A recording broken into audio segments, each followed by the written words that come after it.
Hi hi hi ఏంటో తెలుసా ఇవి ఎగ్స్. మనం ఇవాళ కోడిగుడ్లు పులుపు లేకుండా టమాటా లేకుండా ఎగురు పెడదాం. దీనికి సంబంధించిన ఎక్కువ ఉల్లిపాయలు కావాలి, స్టార్ మసాలా ఒకటి, అలాగే ఎల్లుల్లి పైన రమ్మ తీసి ఎల్లుల్లి ఇలా కట్ చేసి ఉంచాను, 2 మిర్చి పచ్చిమిర్చి. ఇవన్నీ రెడీ పెట్టుకుని మిగిలినంత కూర ఎలా చేసుకుంటామో అలా చేసుకోవడమే. ఇవాళ ఎగురు పెడదాం. ఫస్ట్ ఎల్లుల్లిపాయలు వేద్దాం.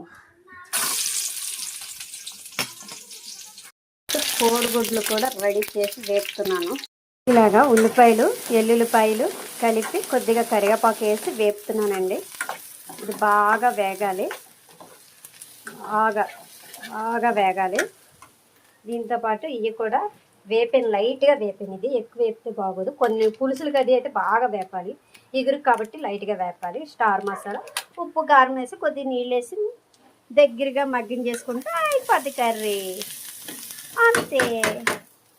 Like, share, comment. ఎక్కువ ఎగురు ఇలా తయారైందండి స్టార్ మసాలాతో. ఇంకేమీ వేయలేదు. ఉల్లిపాయలు ఎల్లుల్లిపాయ star masala, egg curry ready. ఇది ఇవాళ కూర ఎగురు. టేస్టీ ఎగురు తింటే చాలా బాగుంటుంది.